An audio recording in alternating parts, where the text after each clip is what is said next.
E a Itália também passou a exigir testes negativos de Covid para os chineses que quiserem entrar no país. Foi depois que autoridades de saúde identificaram que quase metade dos passageiros de 2 voos que chegaram ao aeroporto de Milão, vindos da China, metade desses passageiros, eles estavam contaminados pela Covid. Vamos ao vivo até a Europa falar com a Cecília Malan, que tem todas as informações. Bom dia, Cecília. Bom dia, Kovalik. Bom dia a todos. A gente acompanhou aqui no Hora 1, quando no início dessa semana a China baixou o grau de severidade da pandemia de A para B, que é menos rigorosa, e anunciou o fim da quarentena para os viajantes estrangeiros e também a retomada da emissão de passaportes e vistos de turismo. Mas a suspensão das rigorosas medidas da política de Covid-0 já causam preocupação ao redor do mundo. Aqui na Europa, isso ocorre principalmente na Itália. As autoridades de saúde vão aprofundar os testes feitos nos passageiros chineses que chegaram contaminados ao aeroporto de Milão para tentar descobrir se há novas cepas da doença. Segundo o jornal Corriere della Sera, nos 2 voos que pousaram em Milão, havia 212 passageiros. Desses, 97 estavam infectados pela Covid, quase metade. A Itália se junta aos Estados Unidos, que também passou a exigir testes obrigatórios para os chineses. Países como Japão, Índia e Malásia também endureceram as regras para a entrada de passageiros vindos da China. Por enquanto, nada foi anunciado aqui no Reino Unido. Uma decisão deve ser apresentada ainda hoje pelos Ministérios do Transporte e da Saúde. Lembrando que a vacinação está em baixa na China.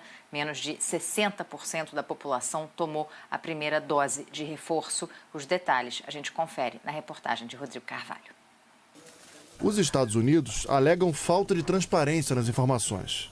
Apesar do alto número de casos, com alguns hospitais cheios, a estatística oficial na China registrou uma única morte por Covid na semana passada. O governo chinês reagiu. O ministro das Relações Exteriores disse que é preciso haver uma justificativa científica para os Estados Unidos barrarem chineses. Outros países já endureceram as regras para a entrada de passageiros vindos da China, como o Japão, a Índia e a Malásia. O governo chinês anunciou que a partir de 8 de janeiro não vai mais exigir quarentena às pessoas que chegam ao país. Os chineses, que ficaram praticamente isolados do restante do mundo por 3 anos, começaram a planejar viagens. Por causa da pandemia, famílias ficaram separadas durante todo esse tempo, dentro ou fora do país. A decisão da China de abrir para viagens desperta uma preocupação com a disseminação de novas variantes. Enquanto autoridades de saúde dos Estados Unidos demonstram esse receio, o tal do mercado está feliz. Com o anúncio da reabertura chinesa, os principais índices da Bolsa de Valores americana subiram. A Organização Mundial da Saúde também já demonstrou preocupação com a alta de casos de Covid na China e pediu que o governo chinês aumentasse a taxa de vacinação no país. A China está para receber só agora o primeiro lote de vacina estrangeira desde o início da pandemia, mas nem é para vacinar os chineses. A Alemanha enviou para a China imunizantes da BioNTech, que num primeiro momento vão ser aplicados apenas em alemães que vivem no país. O governo chinês decidiu permitir isso num acordo durante a visita do primeiro-ministro da Alemanha, Olaf Scholz, no mês passado. Scholz pressionou Pequim a disponibilizar a vacina gratuitamente também para os cidadãos chineses. Mas o governo de Xi Jinping ainda insiste em usar só vacinas produzidas internamente. E elas não tiveram a fórmula atualizada para combater as novas variantes do coronavírus. O índice de vacinação dos chineses é alto, acima de 90%. O problema é que menos de 60% tomaram uma dose de reforço. Entre os que têm mais de 80 anos, exatamente o público com maior risco de morte pela doença, só 4 em cada 10 tomaram reforço. E, Cecília, a gente segue acompanhando os efeitos da nevasca do século, como os americanos estão chamando, que atinge os Estados Unidos. Quais são as últimas novidades, por favor? Olha, Kovalik, já são pelo menos 62 mortos em 8 estados. A maioria das vítimas foi na cidade e no entorno de Buffalo, em Nova York.